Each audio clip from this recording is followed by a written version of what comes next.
नमस्कार। भगवत गीता उपदेश इस वीडियो में आपका बहुत बहुत स्वागत है। अब चल रहा है 17वां अध्याय।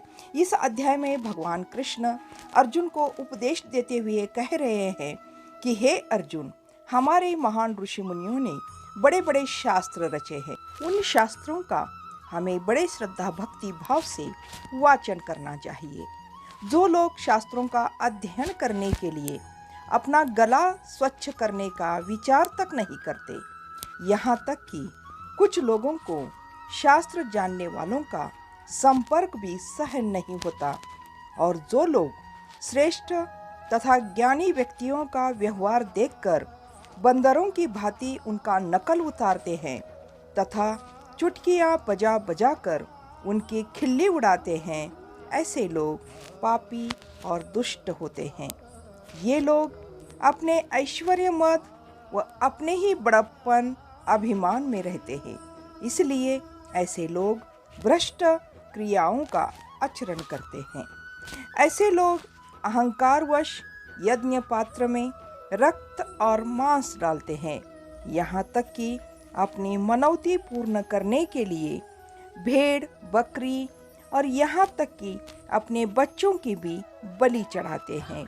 ऐसे व्यक्ति सिर्फ स्वयं तो दुखी होते ही है, दूसरों को भी बहुत पीड़ा पहुंचाते हैं। भगवान कृष्ण आगे कहते हैं कि ऐसे दूसरों को पीड़ा देकर स्वयं सुख पाने की कामना करने वाले लोगों की आगे चलकर बहुत बुरी दशा होती है।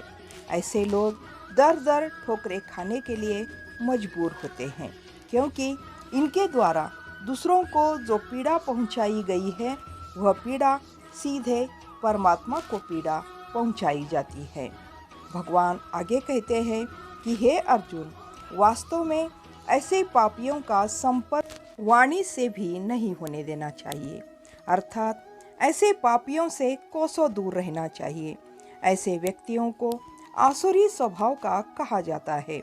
यदि कभी ऐसे आसुरों की मुलाकात भी हो जाए तो भगवान का स्मरण करके उनसे दूर हो जाना चाहिए।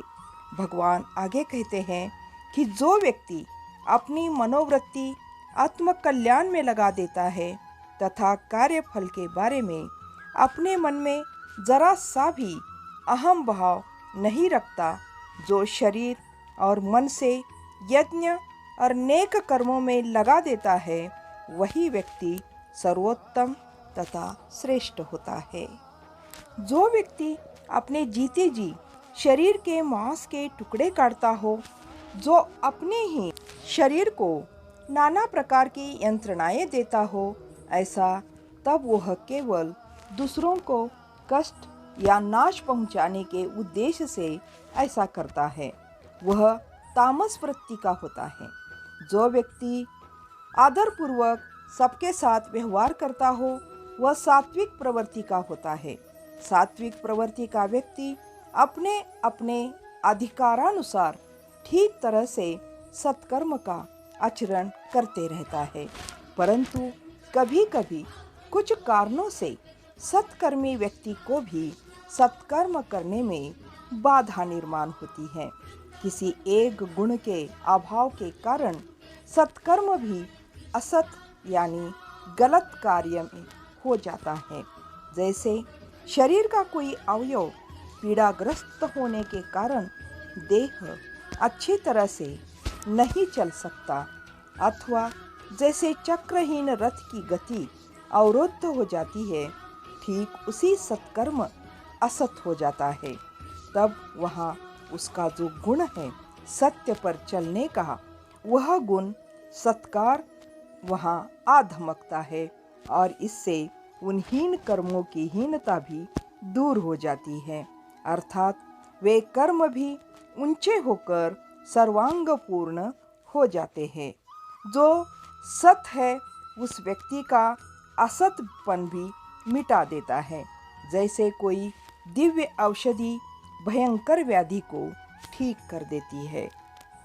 कभी कभी सत्कर्मी व्यक्ति से भी भूलवश विधि नियमों का उल्लंघन हो जाता है और अनायास ही उसके कर्म बुरे कर्म होने के मार्ग में लग जाते हैं। तब भगवान कृष्ण कहते हैं कि ऐसे समय में बड़े श्रद्धा भाव से सत यानी ओम शब्द का प्रयोग किया जाना चाहिए, तब वह कर्म भी उज्जवल हो जाते हैं। इसीलिए हे अर्जुन, सत यानी ओम शब्द की महिमा अपार है। जैसे आकाश के लिए स्वयं आकाश का ही आश्रय रहता है, ठीक वैसे ही इस नाम के लिए भी इस नाम का ही आश्रय होता है।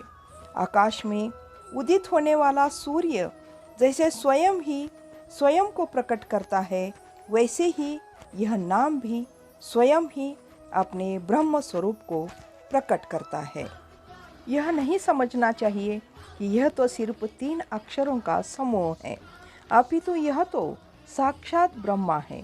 इसीलिए ब्रह्मा को समर्पित किए गए कार्य कोई भी अधूरे नहीं रह जाते। ओम का नाम लेकर किए गए यज्ञ हो, दान हो, चाहे तप हो या कोई भी पूजा हो, वह ब्रह्म रूप ही हो जाती है। तो गीता उपदेश का यह वीडियो आपको कैसे लगा?